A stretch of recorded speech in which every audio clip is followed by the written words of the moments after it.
Welcome to Season 2 of Curiosity, a series that looks at the things that I'm curious about without over-exaggeration or lying.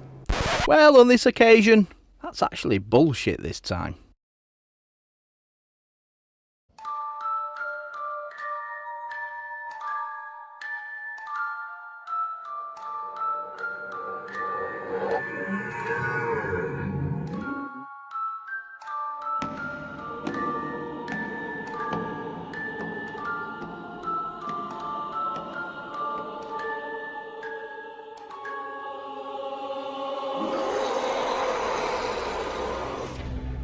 Now, as some of you know, at the end of Season 1, I went in search for the Devil's Gate, which is said to be hidden in a forest called Devil's Wood.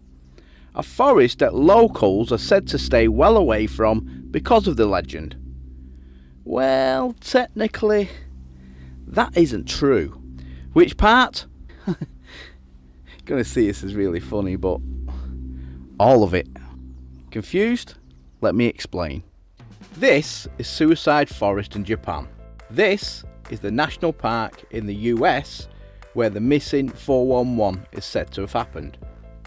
And this is Cannock Chase in England. No, hang on a minute, I've got that wrong. No, this is Japan. And this is the US. And this is the UK. Wrong again, sorry. This is Japan. This is the US. And this is the UK. Alright, I'm gonna stop. What I'm showing you is that one forest just looks like the next, and there are so-called ghost hunters on the internet that are claiming that they're in haunted forests, but they're actually not. They could actually be in a forest near their house. So what has this got to do with my documentary? Well, I'm going to show you how easy it is to fake paranormal evidence. Well, earlier this year I contacted two of YouTube's most serious debunkers of everything paranormal with an idea to show how easy it is to dupe the public.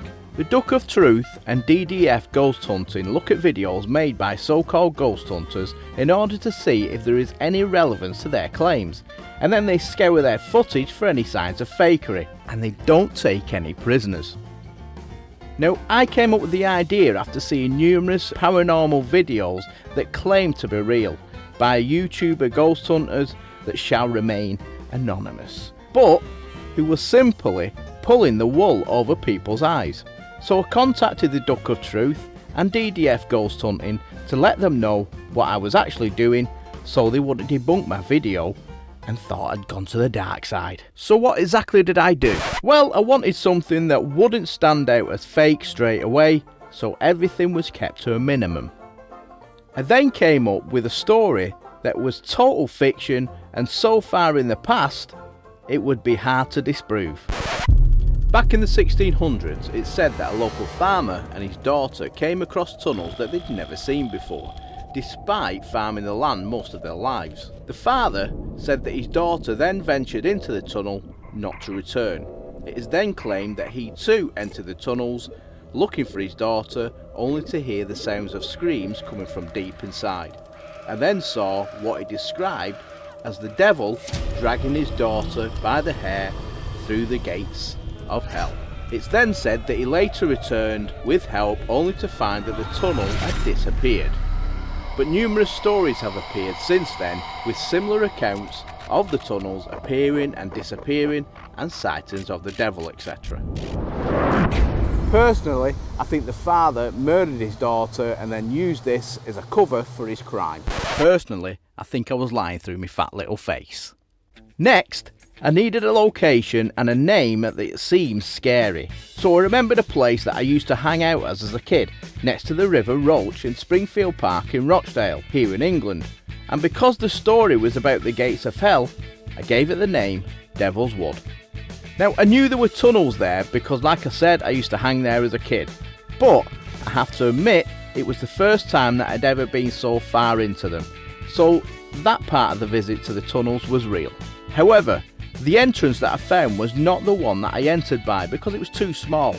So I entered by the tunnel that I came out of at the end, but made everyone think that I'd crawled my way through the smaller tunnel. Now obviously the mud was real, and I even dropped my night vision camera into the water after I stumbled in the mud in the tunnels, and the camera went under the water rendering the footage useless. So I had to do it a second time with a waterproof action cam, and I got caked in mud, as you saw. The abandoned building was just an old factory that was built in the 1800s as far as I know, but don't know anything more than that really. And last but not least, the biggest bit of fake evidence, which was more luck than anything else, was the fallen tree. What the fuck? Jesus Christ, that fucking scared the shit out of me then.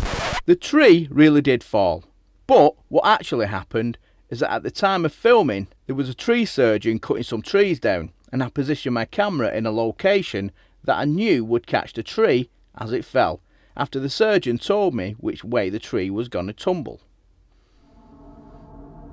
After that, a bit of quick editing to hide the guy, add some sound effects of a tree falling that I got off the internet.